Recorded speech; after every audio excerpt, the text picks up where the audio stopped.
आप सब लोगों ने नटी पुटी कैफ में जॉन के साथ होने वाले वाकये को तो सुना होगा, लेकिन क्या आपको पता है बिल्कुल ऐसा ही सिमिलर वाकया आज से कई साल पहले 20 मार्च 1959 को हो चुका है, जब 8 केवर इंग्लैंड के एक डिस्ट्रिक्ट में मौजूद पीक केविन नाम के एक गुफा को एक्सप्लोर करने पहुंचे। इनमें मौजूद 20 साल का नील मॉस, जो गार में घुसने वाला पहला इंसान था, उसे इस बात का अंदाज़ा ही नहीं था कि अंदर जाने के बाद उसके साथ जो वाक़यात पेश आएंगे, ये वाक़या सुनने के बाद आपका भी दिल दहल जाएगा। ये इंसिडेंट 20वीं सदी का सबसे बड़ा इंसिडेंट बन गया। इसे हर मीडिया चैनल ने कवर किया।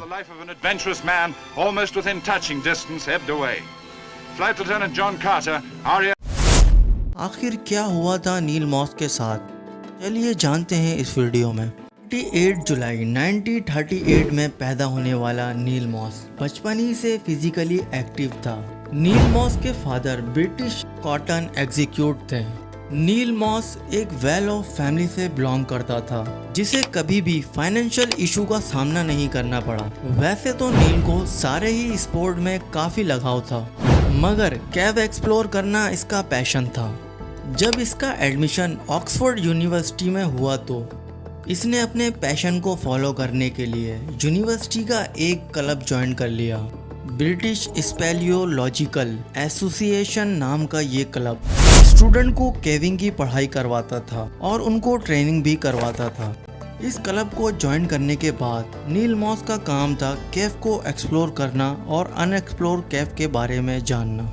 कहानी शुरू होती है 22 मार्च 1959 को।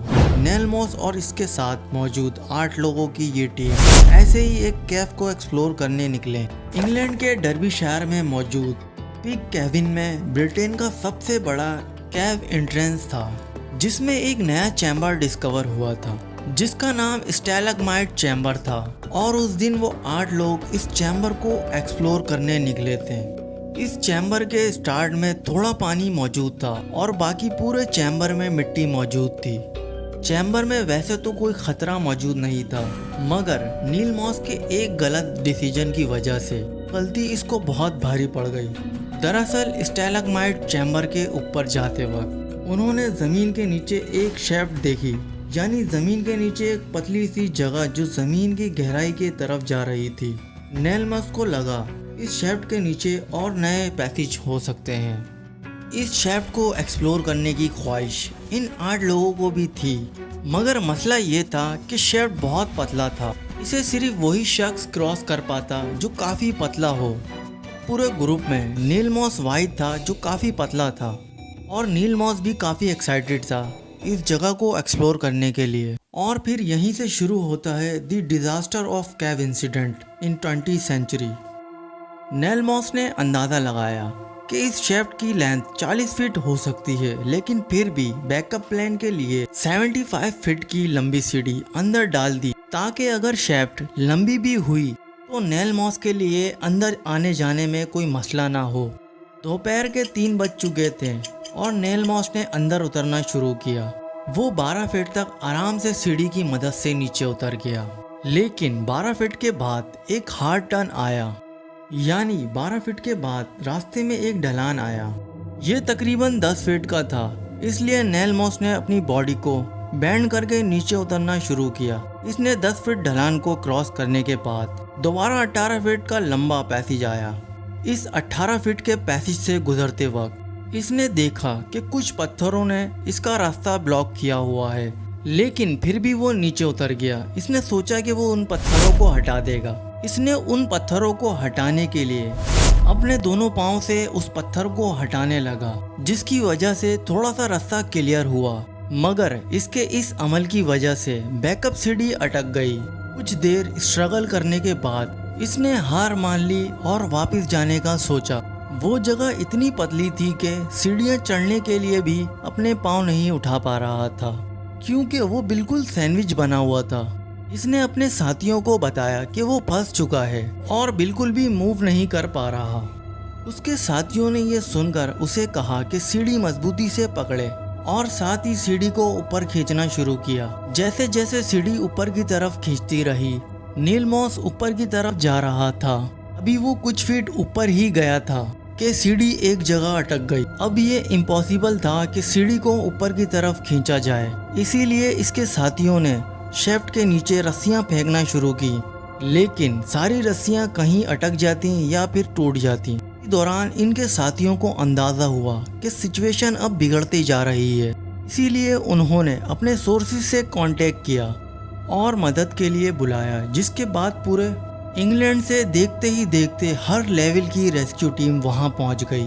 नेशनल कोल बोर्ड और रॉयल नेवी के अलावा भी कई और केविंग रेस्क्यू वहां पहुंच गए और ये इंग्लैंड का सबसे बड़ा रेस्क्यू मिशन बन गया था।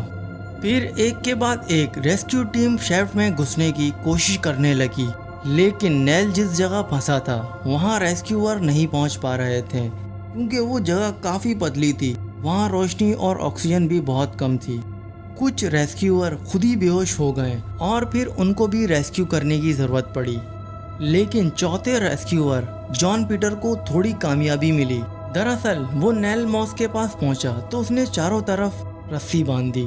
नेल मॉस जो इस वक्त शेफ्ट में बेहोश हो चुका था और इसको रेस्क्यू करने के लिए मुख्तलिफ मेथड पूरे किए जा रहे थे। रात के तकरीबन 12:30 बज चुके थे।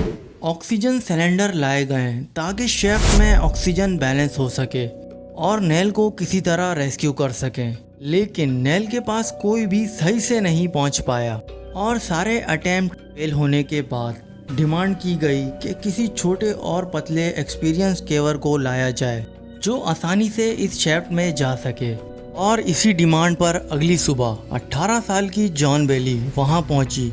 मीडिया रिपोर्ट के मुताबिक जॉन बेली ने रेस्क्यू टीम को सजेशन दी क्यों ना नेल की शोल्डर को फ्री रखने के लिए इसकी कॉलर बोन को तोड़ दिया जाए ताकि इसकी बॉडी को इजीली अपलिफ्ट कर सकेंगे।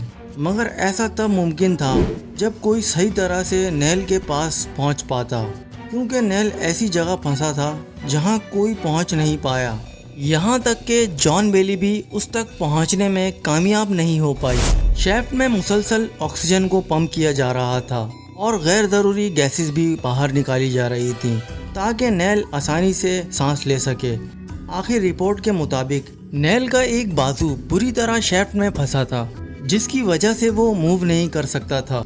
24 घंटे हो चुके थे, सारे मेथड बेकार साबित हो रहे थे। अभी ये मुसलसल कोशिश कर ही रहे थे कि अचानक बारिश शुरू हो गई।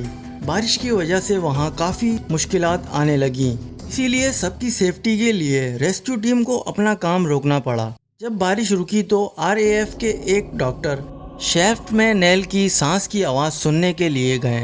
लास्ट टाइम नेल की सांस की आवाज़ आ रही थी, मगर इस बार शेफ्ट में कोई आवाज़ नहीं आई।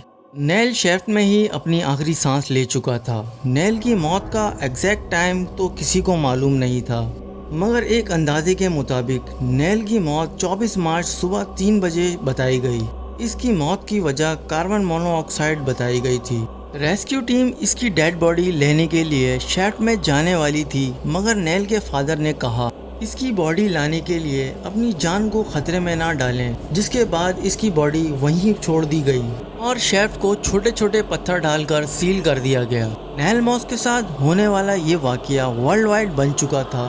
3 दिन तक होने वाले इस मिशन को सारे मीडिया चैनल्स ने कवर किया। अब से इस चैम्बर को नेल मॉस चैम्बर के नाम से बुलाया जाता है।